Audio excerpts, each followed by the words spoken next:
Good morning, World Wide Web, and welcome to another episode of How I Met Your Mortgage. As always, your host, Adam Smith, with Just the Tips Coaching. And again, as always, with us, per usual, is our marketing director and coach, Jen Weibauer. Good morning, Jen. Good morning.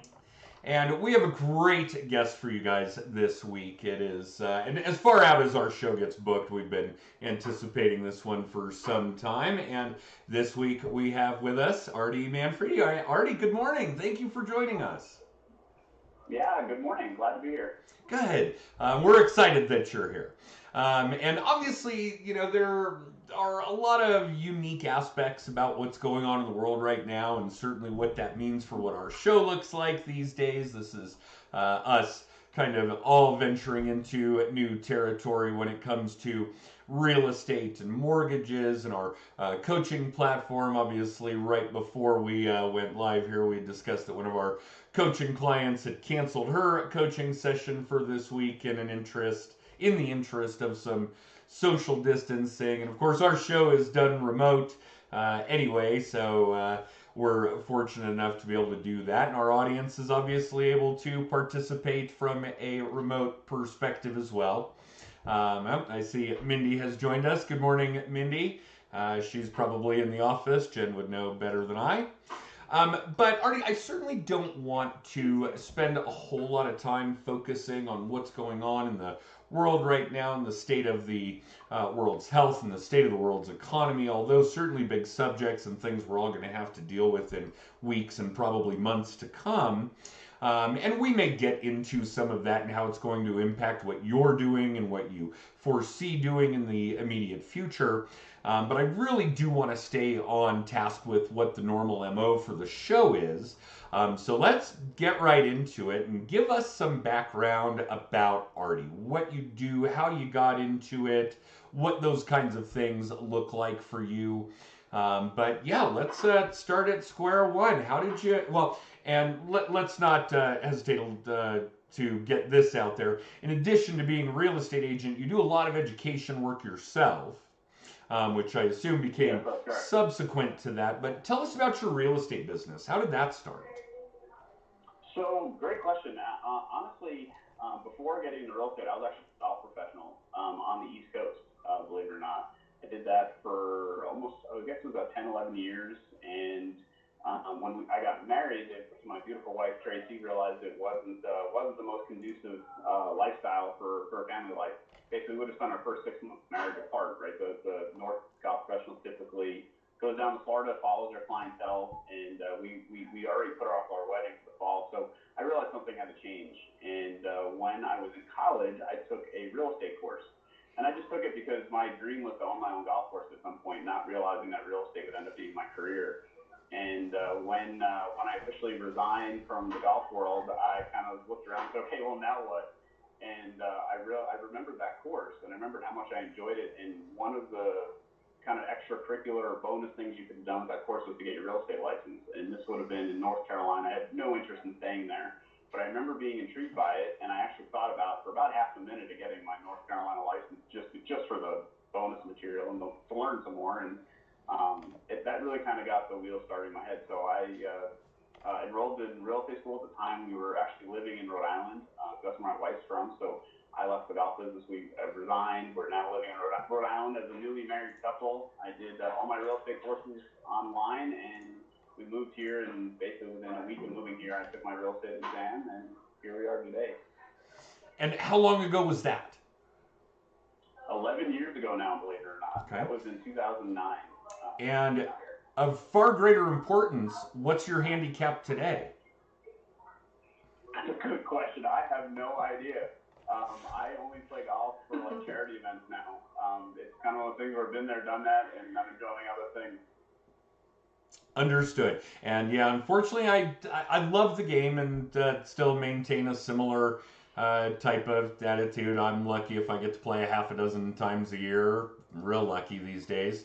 And the majority of that is, you know, charity scrambles, that kind of thing. So I have no idea what my golf game looks like. Yeah, and those are always a great time because there's no pressure. Just go have fun. Just go have fun. Whoever cheats the best. Yeah, there you go. Exactly. Yeah. All right. So tell us what this looked like for you 11 years ago. Where did you start? Where did you hang your license? Yeah, I actually hung my license initially with Keller Williams. Was there for a few years. They have a great education platform for a new agent, and I plugged in and took every class I possibly could, every training. Was involved in coaching, all the things that basically Keller offers. And I did that for a few years. And then I realized that I for me personally, kind of tapped out of those resources. And I realized how much money I was spending. So I went the opposite direction. I went with a discount firm, thinking that I had a money problem, that here I'm spending all this money and now I'm not getting the benefit. And unfortunately, that company, the culture was just terrible. And I realized very quickly that I really didn't have a money problem. It was a culture problem. And that was early on in our career. And right about that time, a good friend of mine who is a software engineer was a client of mine. And him and his wife and their family, they were looking to buy a house in Erie. And it was like it was today, where we had the two split MLSs, where there was no sharing of data. And so they were doing what every buyer likes to do, which is they have fun looking for houses. So they were looking on like Zillow and Trulia and Realtor.com and all these different places. And at the time, there was no direct syndication. So those listing information, for most of you who've been in business a while, know it was very out of date. Zillow used to claim to have the most listings. Well, that was because most of them weren't really for sale. And they were just getting frustrated with the process. So I showed him my website that this discount firm gave me.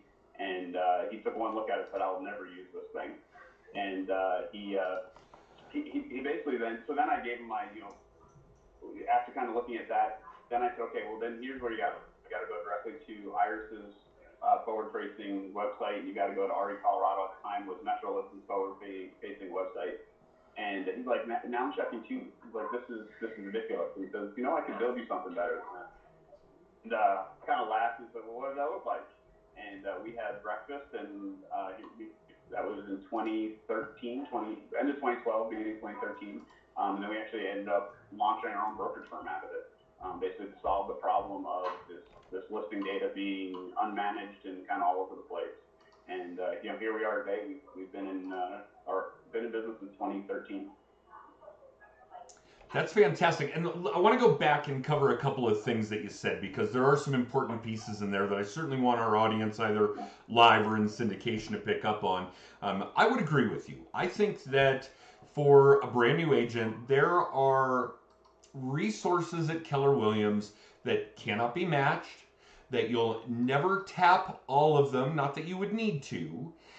But that, yes, for learning some of the things, particularly like what goes on at Just the Tips when it comes to strictly learning the lead generation aspect of it, which is obviously an epidemic failure in the real estate schools. You've learned how to, deal with an inspection and a contract and negotiations and on, but you have no idea how to get business coming out of real estate school. It's obviously the biggest reason that the majority, 80% of real estate agents fail in such a short time frame, is they run their circle, and unfortunately their Aunt Edna is not going to buy a house every year. It just doesn't work that way. So yes, while I'm not an enormous fan, I can't deny the intelligence of Gary Keller, but I do think that what Keller offers new agents in that arena is invaluable. I do think that it is a great first step along a long and lustrous real estate career, if you're going to have one. And hopefully those of you watching that are in that space are going to have a long and lustrous career, and that you're getting a handle on the kinds of things you need to be doing in order to create that. The other thing that you said that I really want our audience to tune in on, to hone in on, is that company culture is enormous. It is the end-all, be-all. A good example of it, well, we did recently publish an article for National Mortgage Professional about hiring for your company culture. Obviously, this is from a broker owner perspective, which you and I both are at this point. But that, I think the prime example of something to that effect is I don't interview people based on their skill set. I don't really pay attention to people's resumes. I look at personality profiles. An interview in my office, and we're actually having one today, is the entire team sitting down, throwing some pizzas out on the table, and just shooting the shit, pardon my language, with a potential candidate to see if we could all hang out together all day, every day. And we talk about, spouses and kids and activities and those kinds of things, because skills can be taught, excuse me, that's not even proper English. Look at me failing. But of far, far greater importance is that culture. If somebody's got an awful personality, I cannot teach them a new one. I can teach them the things that need to be done in order to make sure that mortgages move forward. But if they're just an awful person, then that can't be taught. So I really want our audience to tune in on how big an emphasis company culture that you've experienced, on the downside no less, it plays in a role in your individual success. Oh, it does completely. It is, in my opinion, one of the most important factors. Yeah, it may be the most important factor. Well, maybe not as a brand new agent, because there's so much education that needs to be obtained. But certainly once you know how to both generate and handle business, it's probably the most important piece of the puzzle. Yeah, absolutely. All right. So tell us about your current brokerage. What does it look like? What's your team structure? Tell us what your activity looks like today.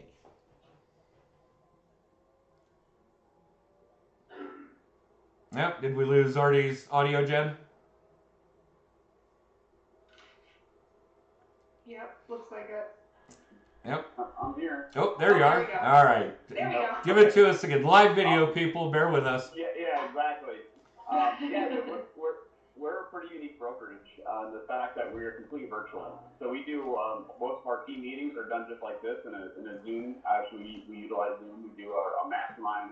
A lot of our stuff is done via Zoom. We do Marco Polo, which you have to use that as like a video walkie-talkie is how they brand themselves. Yep. Very effective and efficient. It's also a lot of fun to do. So we are completely virtual, and because we realize right now our industry has changed, right? Clients don't want to meet agents in an office anymore. They used to. There was a time for that. Like when I first started. Now agents want to meet in like a coffee shop, like in here, or at lunch, or whatever it is. That's where business is done in today's day and age. It's no longer done where a client's going to come down to the office, sit down, and listen to your pitch, and then go show houses. No, they want to meet you somewhere more comfortable.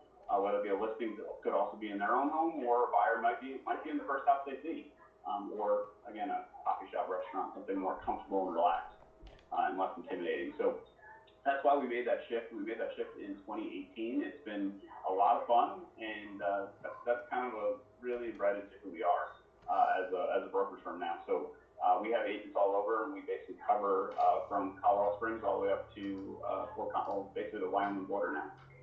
And tell me, how did this formulate? How did you guys decide that this virtual environment, as it were, and you're obviously not completely virtual, it's not Redfin or, anything to that effect, and that's not a commentary on their model, which I am not a fan of. I think that this is a relationship business. Sure. But what was the catalyst for you guys understanding that the home buying, home selling audience, that the general consumer preferred it this way?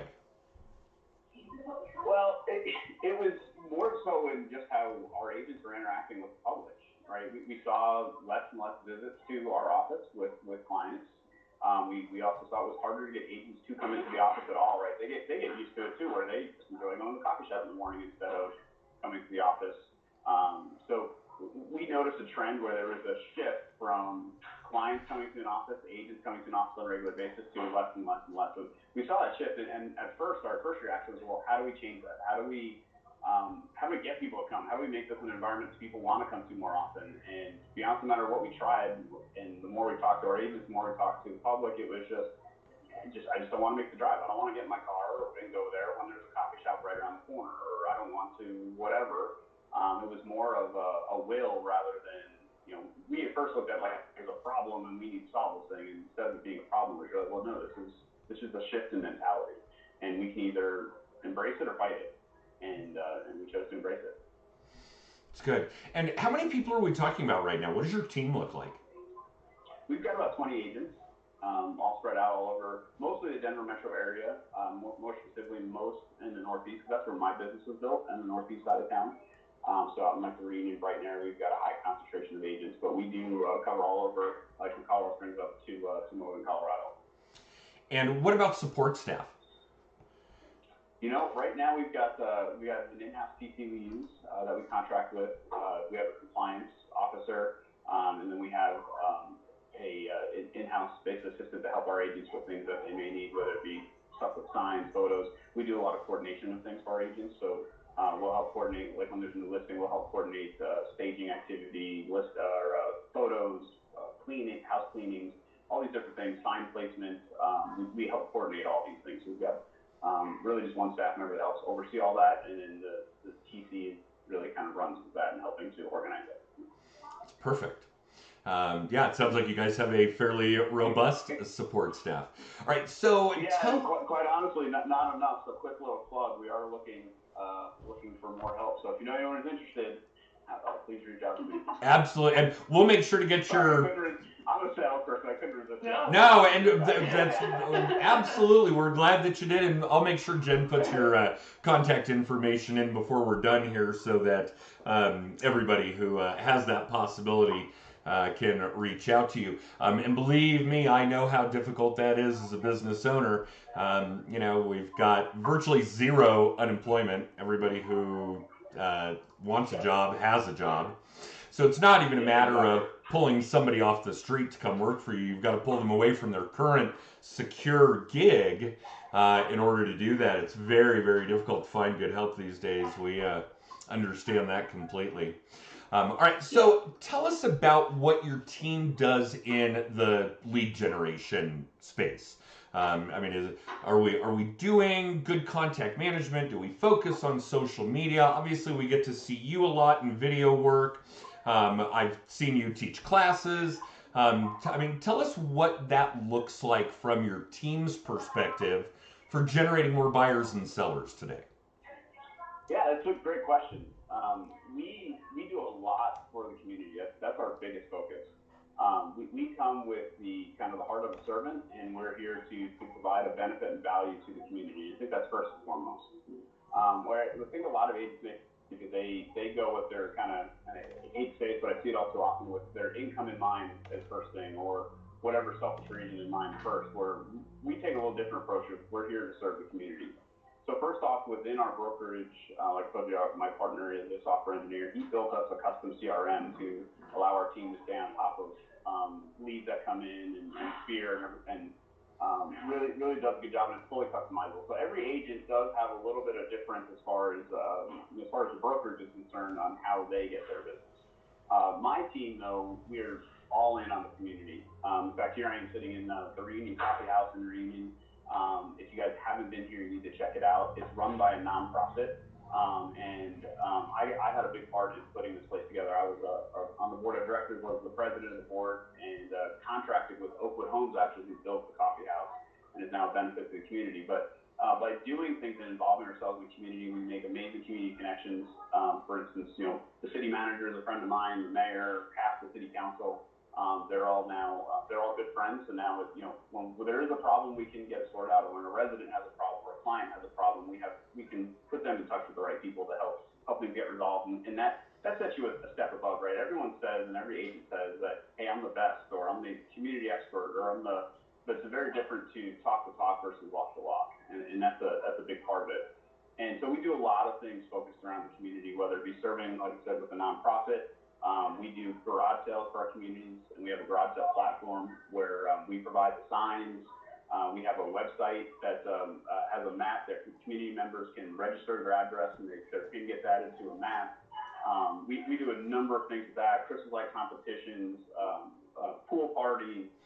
We've had the fire department come out and show off the trucks to the kids, and you name it. We've done it, around the community, and that's been quite honestly the big difference maker. for us, and that's really what launched my business.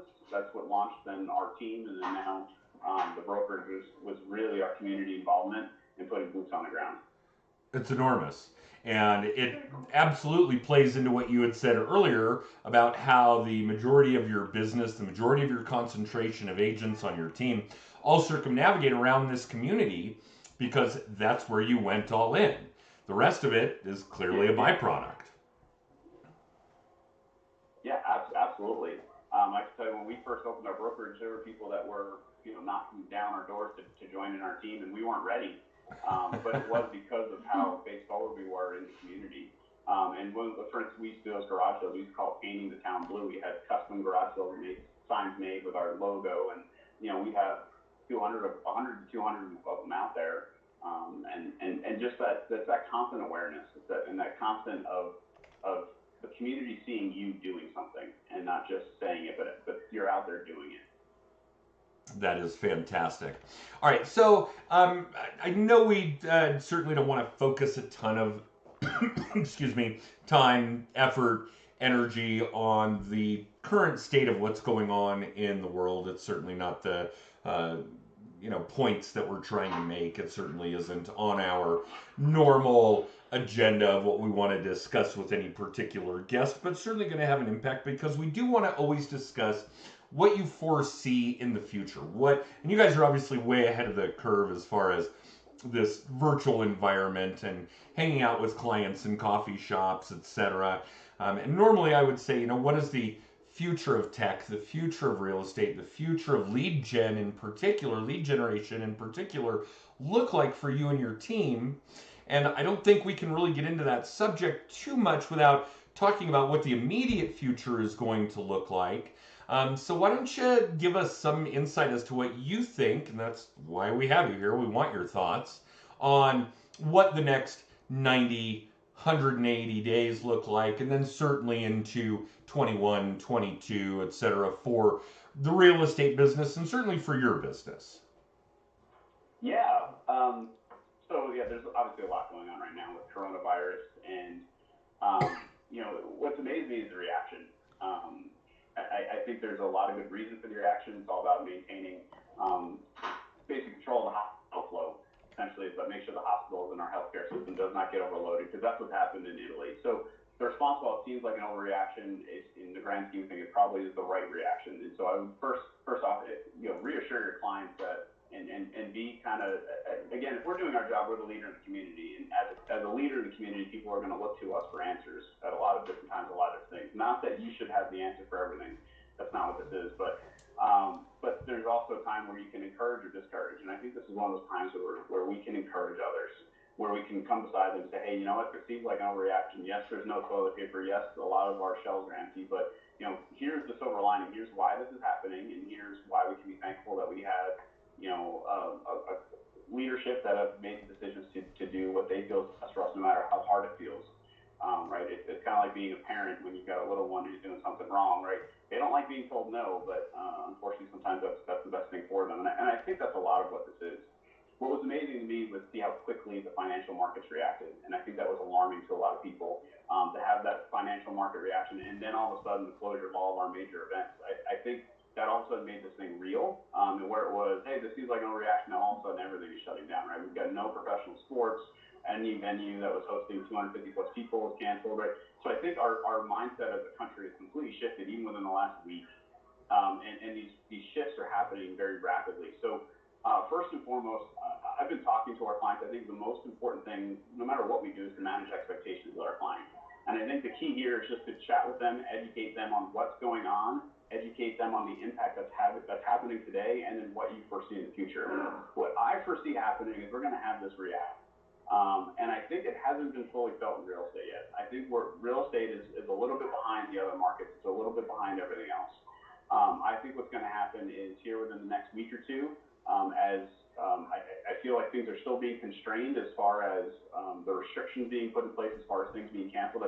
I don't think everything's been done and we're just kind of in this waiting game yet. I still think things are getting a little bit tighter and tighter and tighter. And so as that happens, I think things will slow down in the next few weeks.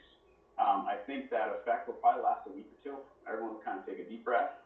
And then I think we'll kind of pick up business as usual. It's not going to happen right away. I see it as a kind of a slow recovery, right? The reaction happened quickly, but the recoveries from these reactions never happen quickly. So I think it's going to be over a few weeks. So I would venture to guess that in about month and a half, 45 days or so, we'll be starting to get back to normal. Would be my prediction.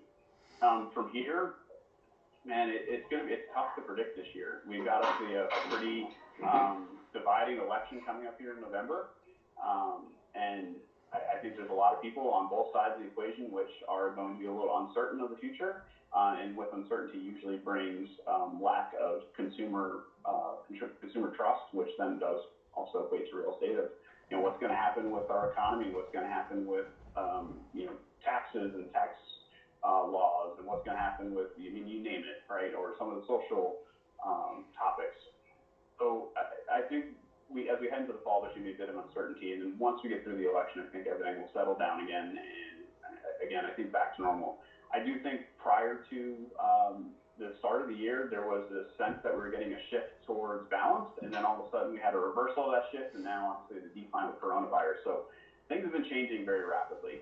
And I think the key to success in these environments is to first off manage expectations of your clients, but the other part is to be ahead of the curve. Try to see what's coming and then react before there's a reaction needed. Basically, be preemptive.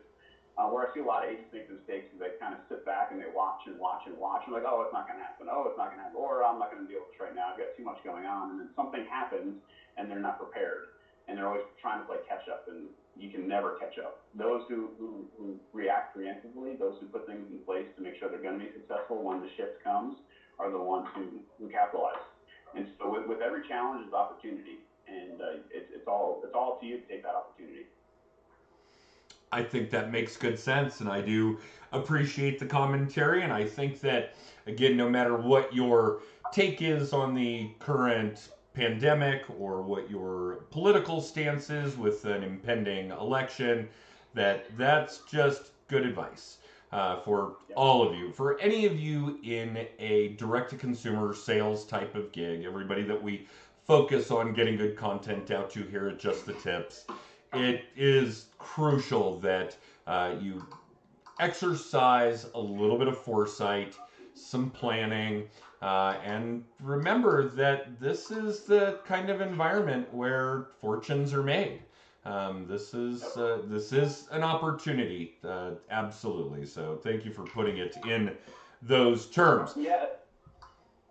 I was going to say, as far as the future beyond that, if I could just speak for a moment on that, we're really focused on doubling down on our community efforts, and we do a lot with our sphere as well, and really doubling down on that. I think there's a lot of advertising and marketing that can be done via Facebook, and we do get a lot from Facebook. But I think if I can just say this, like one of the things that kind of breaks my heart a little bit is we as agents have created an opportunity in the marketplace for a big change to come. Whether that be from a piece of technology or whatever it is, right? We've always, as agents, had a perception problem, right? The old adage, even when I got into business years ago, was, the public's least favorite people were used car salesmen, attorneys, and realtors. And it's very unfortunate. But we, as agents, I'm talking to all of you agents who are watching, we've created that perception. And it's because we didn't take care of clients like we were supposed to, or we were concerned only with our paycheck, or fill in the blank. There's a number of different reasons, and unfortunately, there are a lot of bad actors out there. And I'm assuming if you're watching this, you're probably not one of them, because if you were, by watching this, you're trying to better yourself. You're trying, and that's one of the biggest things you can do. But if we continue this route, that we're just going to continue to expand this opportunity for a big technology. Right? Everyone's all mad at Zillow for doing what they're doing, and Open Door, and all these other iBuyers, but we created that opportunity. If we were rock stars, if every single one of us were rock stars, and we killed it at our job and took care of clients like we're supposed to and like we really should, then people wouldn't care about iBuyers. People wouldn't be jumping on that bandwagon.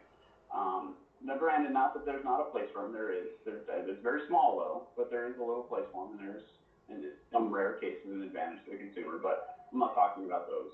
So my challenge to all of you, and myself included, and based on our entire industry, is that it's up to us to protect our industry. It's up to us to be the change. It's up to us to do what needs to be done to continue to push forward and and to make sure that this business looks the way it does, 5 years from now, 10 years from now, whatever that may be. And I think a large degree to Adam's question is, what does that make our lead generation look like? How do we keep our head above water? Is you've got to be those boots on the ground. That's what's going to make the difference. Is walking the walk and not just talking the talk. Being out there and actually serving people, because people are drawn to that. And they can't resist that, right? When you give something to somebody, they automatically want to retaliate, right? They want to give you something right back, and I think you have to just keep pushing. And as I said, our plan is to double down on all those things, because no matter what happens, right? Let's say Zillow comes out with a new product tomorrow that almost wipes us out. There's still gonna be a sector of the market that wants to use a realtor, and they're going to use the ones that are standing out, and they're going to use the ones that are out there serving and those boots on the ground. So I hope that I know we got a short amount of time, but I wanted to get that in there, and I hope it made sense in trying to condense it as much as I can. But it's just right now it's really heavy on my heart. And that is not only well said, but a great way to wrap this up. And yes, I told you that 30 minutes would fly by in the blink of an eye, and we breached that 30-minute mark some time ago. So before we do go, Artie, give us the digits, the numbers. Tell us what's the best way to reach you. How should people do that if they want to learn more about you, your operation, if they need a job, if they need to buy or sell a home? Yeah, so my personal cell phone number is 303-506-1914. My email is Artie, ARTIE, @CO for Colorado, listings plural, so colistings.com. And I honestly, my heart, and the reason why I got into this industry is to empower others. That's my personal mission. That's why I got involved in nonprofits. That's why I serve the community. That's why we opened a brokerage, was to empower other agents. And so everything I do is to empower others. So if there's something I can do for you, please feel free to reach out. I'd love to help. And again, we are looking to hire. Specifically, we're looking for a buyer's agent and an operations manager. So if you know of a good candidate, or maybe you are, please reach out to me. I'd love to meet you, chat with you. And that goes for all of you. Anything we can do to improve each other and improve this business is really what it's all about. Well, thank you for joining us.